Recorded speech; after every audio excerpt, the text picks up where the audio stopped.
नमस्कार मंडळी, आरोग्य विभागाच्या आरोग्य सेवा या यूट्यूब चॅनलवरती आपलं स्वागत आहे. बऱ्याच लोकांच्या अशा कमेंट होत्या की आभा नंबरने ANC रजिस्ट्रेशन कसं करायचं ते सांगा. तर आपण या व्हिडिओमध्ये आभा नंबरनं नवीन ANC गरोदर माता कशी नोंदायची ते पाहू. अगदी सोपं आहे, व्हिडिओ शेवटपर्यंत बघा. सर्वात आधी आपल्या आयडी आणि पासवर्डनं RCS 2.0 पोर्टलवरती लॉग इन करून घ्यायचं. लॉग इन केल्यानंतर तुम्ही या पेजवरती जाल. यामध्ये डाव्या बाजूला 2 नंबरचं ऑप्शन बेनिफिशरीज याच्यावरती जायचं. या ठिकाणी तुम्ही नोंदलेल्या ANCची नावे तुम्हाला दिसतील. याच पेजवर वरती उजव्या कोपऱ्यात ॲड बेनिफिशरी ऑप्शन दिसत आहे, त्या ऑप्शनवरती क्लिक करायचं. त्यानंतर मेल फिमेल असे 2 ऑप्शन दिसतील. यामध्ये फिमेल ऑप्शन निवडायचं. नंतर तुम्हाला हे 4 ऑप्शन दिसतील: आभा नंबर, आधार कार्ड, फोन नंबर आणि टेम्पररी रजिस्ट्रेशन. यामध्ये आधार कार्ड हे ऑप्शन निवडायचं, कारण आभा नंबर हे आधार कार्डनं जनरेट होतो. त्यामुळे आपण डायरेक्ट नवीन आभा जनरेट करूनच त्या ANCचं रजिस्ट्रेशन करू. आधार कार्ड ऑप्शन निवडल्यानंतर तुम्हाला हे 2 ऑप्शन दिसतील: रजिस्टर विथ OTP आणि रजिस्टर विथ डेमोग्राफिक. या ठिकाणी तुम्ही आधार लिंक असलेला मोबाईल नंबरवरील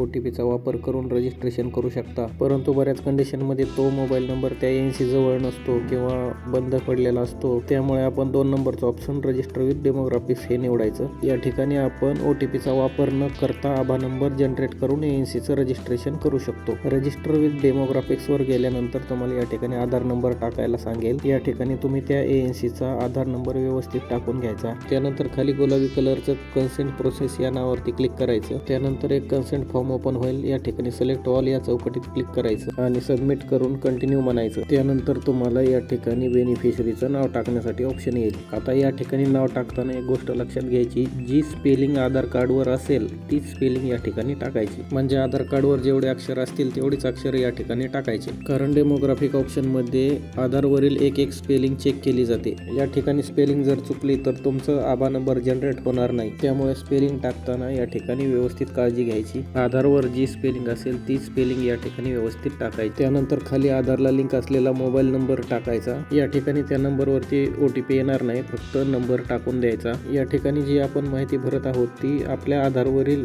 माहिती बरोबर आहे का नाही ते मॅच करण्यासाठी भरत आहोत. मोबाईल नंबर टाकून झाल्यानंतर खाली आपल्याला डेट ऑफ बर्थ टाकायचे आहे. या ठिकाणी डेट ऑफ बर्थ सुद्धा जी आधारवरती असेल तीच या ठिकाणी कॅलेंडरचा वापर करून टाकायची. आधारवरील डेट ऑफ बर्थ भरून झाल्यानंतर खाली सबमिट म्हणायचं. त्यानंतर थोडा वेळ असं लोडिंग येईल, म्हणजे आपण भरलेली पूर्ण माहिती ते तपासून पाहिल आणि सर्व भरलेली माहिती जर बरोबर असेल तर पुढे तुम्ही या पेजवरती जाल. या ठिकाणी सगळ्यात वरती बघा आपला आभा नंबर या ठिकाणी जनरेट झालेला दिसत आहे. त्यानंतर ANCचं नाव गाव ऑटोमॅटिक आलेलं आपल्याला दिसेल. त्यानंतर खाली इथे स्पाऊस नेमच्या जागी त्या ANCच्या पतीचं नाव या ठिकाणी टाकायचं. पतीचं नाव टाकून झाल्यानंतर पुढे या ठिकाणी त्या ANCची कास्ट या ठिकाणी निवडायची. कास्ट निवडून झाल्यानंतर त्या ANCचा धर्म या ठिकाणी निवडायचा. त्यानंतर अल्टरनेट नंबरची काही गरज नाही. त्यानंतर या ठिकाणी विलेजच्या जागी त्या ANCचं गाव निवडून घ्यायचं. त्यानंतर एनरोल फॉर SMS वरती क्लिक करायचं आणि सबमिट म्हणायचं. सबमिट केलं की लगेच तुम्हाला या ठिकाणी सक्सेसफुली बेनिफिशरी रजिस्टर झाल्याचा असा मेसेज येईल. म्हणजे त्या महिलेचं नाव या ठिकाणी सक्सेसफुली ऍड झालेलं आहे. आता त्या महिलेला आपल्याला ANC म्हणून डिक्लेअर करायचं आहे. तर त्यासाठी बघा या यादीमध्ये 1 नंबरला त्याच महिलेचं नाव तुम्हाला दिसेल. त्या नावासमोर तुम्हाला आभा नंबर पण दिसत आहे. त्या नावावरती सगळ्यात आधी क्लिक करायचं. त्यानंतर तुम्ही या पेजवरती याल. या ठिकाणी जर तुम्ही पाहिलं तर त्या महिलेची सर्व माहिती या ठिकाणी दिसत आहे. आपण जनरेट केलेला आभा नंबर पण या ठिकाणी तुम्हाला दिसत आहे. त्यानंतर तुम्हाला बघा डाव्या बाजूला 2 नंबरला प्रेग्नन्सी सर्व्हिसेस या ऑप्शनवरती जायचं आहे. त्यानंतर परत तुम्ही या पेजवरती याल. या पेजवरती उजव्या बाजूला ऍड प्रेग्नन्सी म्हणून ऑप्शन दिसत आहे. त्याच्यावरती जायचं आणि 1 नंबरचं ऑप्शन पॉझिटिव्ह निवडायचं आणि सबमिट म्हणायचं. त्यानंतर तुम्हाला या प्रकारचा फॉर्म ओपन होईल. या ठिकाणी वरती डेट ऑफ रजिस्ट्रेशनच्या जागी कॅलेंडरचा वापर करून त्या गरोदर मातेची रजिस्ट्रेशनची तारीख या ठिकाणी भरायची. त्यानंतर समोर तुम्हाला त्या गरोदर मातेची LMP टाकायची आहे. या ठिकाणी कॅलेंडरचा वापर करून तुम्ही LMP भरून घ्यायची. खाली हेल्थ प्रोव्हायडरच्या जागी तुमचं नाव टाकायचं. या ठिकाणी प्रेग्नन्सी पहिली असेल तर यस म्हणायचं, नसेल तर नो म्हणायचं आणि जे SY लाभार्थी असेल तर या ठिकाणी टिक करायचं, नसेल तर नाही करायचं आणि शेवटी सबमिट म्हणायचं. सबमिट केल्यानंतर आपली माहिती सक्सेसफुली सेव्ह होईल आणि या ठिकाणी या प्रकारचं पेज तुम्हाला दिसेल. या ठिकाणी बघा वरती प्रेग्नन्सी रजिस्ट्रेशन हे कम्प्लिटेड दिसत आहे. म्हणजे आपलं प्रेग्नन्सी रजिस्ट्रेशन आभा नंबरनं सक्सेसफुली कंप्लीट झालेलं आहे. त्याखाली आपल्याला ANC 1 मिस झालेली दिसत आहे. म्हणजे त्या ठिकाणी त्या ANCच्या भेटी भरायच्या आहेत. ज्यांना कोणाला त्या भेटी कशा भरायच्या हे माहिती नसेल त्यांनी आपल्या चॅनलवरती एक व्हिडिओ आहे तो पाहून घ्यावा. आणि असेच आरोग्य विभाग संबंधित व्हिडिओ पाहण्यासाठी या चॅनलला सबस्क्राईब करा आणि या व्हिडिओला जास्तीत जास्त शेअर करा. धन्यवाद.